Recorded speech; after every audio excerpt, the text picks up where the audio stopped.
Today I'm out in the forest next to this tree that shows some sign of being scraped on by a buck. And I'm here because I want to set up a trail camera. See in there. And I'm on a trail that has been used quite often by a black bear. I've been following this particular bear, and I have a camera set up on one of his marking trees. And now I want to find a place in here because his trails all funnel out from this location. Here, and there's a second trail there that comes out into that field down there. So he's been using this trail quite frequently, and I'm looking around here in the forest trying to locate a tree that would be suitable to set up the camera. Meanwhile, I found a really neat bear trail here, and I want to show you what that looks like. So standing here from this perspective, all you see is leaves and sticks on the forest floor, and it can be difficult to interpret that as a trail. But what I'm looking at is the disturbance here in the leaves. A lot of these leaves have been flattened down and broken and pushed down into the landscape. Now, a large animal like a bear will use the same trails repeatedly, over and over, because it's easier for them to travel through an area if they know where the trails are. Rather than just crashing through dense brush, they'll pick a trail and they'll consistently use that same trail over and over. So in this case, what you can see, even from standing here, is some fairly well-worn steps worn into the forest floor where the bear has been stepping in the same exact footprints as he's been using this trail. So let's go examine them further. So on this first track here, you can see a lot of damage done to these broken off ferns. The leaves have been pressed into the soil, they're broken. Even these fir needles down here have been broken. So this is a very compressed area where a large animal has been stepping frequently. The same is true here, where you notice that the mosses that grow on the forest floor here have been actually knocked loose, and if you move away some of these leaves, you can see the depression of the bear's foot here. So this has been used over and over. Same up here. You notice that these leaves have been crumbled. The leaves on the normal forest floor that have not been stepped on, they're not crumbled into pieces like the ones here, where the animal has been stepping over and over. Here's another track. Same thing here, the mosses pressed into the soil. They've been broken off.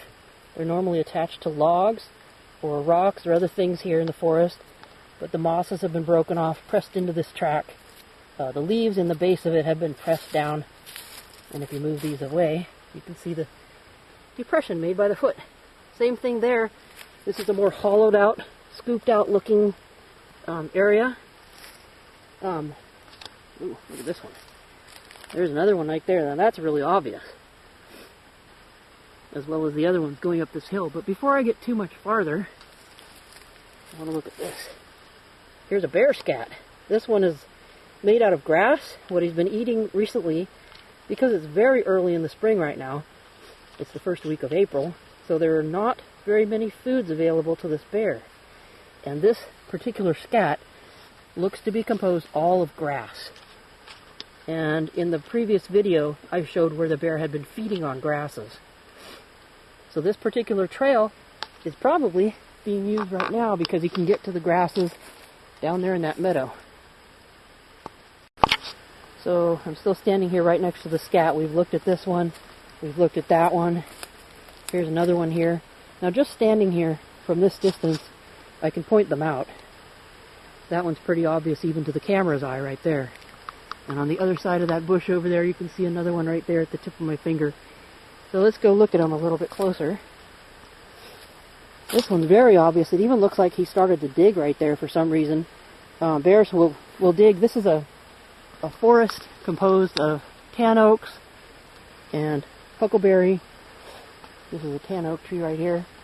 And tan oaks are not true oaks, but they do produce acorns. So there will be acorns left over for last fall's acorn crop. And I think maybe he was digging out some acorns or seeing if any of these are still edible. Maybe why he dug right there. I just violated a rule of tracking right there. Don't step right on the sign. Not a good idea. You ruin the sign for anybody coming behind you, and you also ruin it for yourself, so you can't examine it if you step in it. So stay behind the last known track. So because there's so much sign right here, I'm considering this tree, because it's a good size, to possibly mount the trail camera on. Or that tree, because I've determined that his trail goes straight through here. Back there to where my pack is, there's the scat. And the trail goes up through here. He looks like he has a branch trail going off this way. But I'm thinking either that tree right there, or this tree here, would be ideal to catch the bear as he travels through here.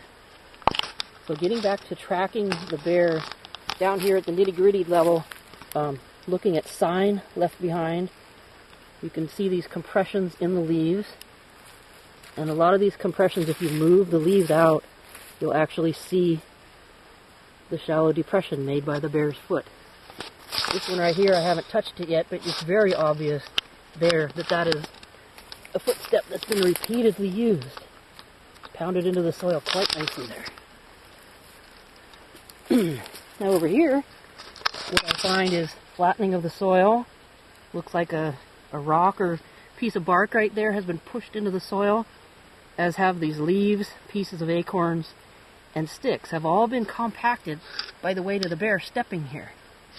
That's how you can tell there's a footstep there, as opposed to these plain leaves that haven't been stepped on. Okay, now at this point I was looking at that tree, but I noticed that the bear's trail is making a turn here. So the trail actually heads this direction. Ooh. Okay, I think I've found a better place for the camera. Alright, now this is really exciting. Look here. There's a bear scat. I haven't moved, but there's another bear scat right there. And look at right there. There's a pile of several bear scats right there. Amazing. Okay, I'm going to have to find a place where I can get this tree in the view. So the camera is going to have to come up here. This is a great spot. Look at all the sign here in the forest floor. Wow. Oh, this is great. Look at all the scat. Okay, there's an older scat there, an older scat here, and here. Wow. Now that one looks pretty fresh. Again, made of grass, just like the one back there. Huh. Now look here. This is interesting. We've got some bear footprints going right up to that tree. Must be near his den. Alright, let's go investigate that big pile of scat over there. That's huge. Whoa. Okay, I guess we are at his den. Now I'm going to be very careful how I approach. Notice that pile of scat? I have never, in all my years of tracking, seen a pile of scat that big. And look behind it. That log, that's redwood sawdust right there. Okay, this has to be his den. Wow! Look at that. That's amazing. Ooh, wow. I'm so happy. I'm doing the happy tracker dance. Look at that tree. Look at how much bark has been shredded off that tree. He's been marking on that tree a lot. Gotta find a place near here to put that trail camera. Let's get a little closer. Wow. This is amazing. Look at that. There are multiple bear scats here. 1, 2, 3, 4, 5 at least. And look here. There's the den. Look at all the scratch marks on this tree all the way up there. That's simply amazing. I've never seen that. This must have been the den. Now often bears will not den in something covered up. They might den just on the surface, just like this. And that's what appears to be happening here. This is his bed. This is where he sleeps every night. Or every day, excuse me. Wow. I'm just floored. This is so amazing. So, which tree am I going to use for the trail camera? I gotta find a tree that overlooks this den. Huh. Well, now you've seen the most amazing bear sign that I've ever seen. I don't want to disturb it too much and get my scent in here because this is his place. This is the bear's home. Look at that. There's even a scat on top of that branch right over there. Pretty amazing. Now it's very frequent that they will defecate after they wake up from a sleep.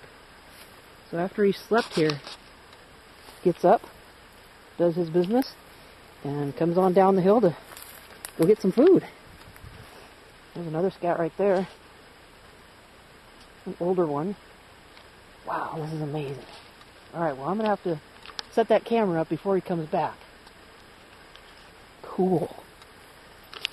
This is cool. Okay, there's the bear's den at the base of this big redwood cluster here. And here's where I've set up the trail camera.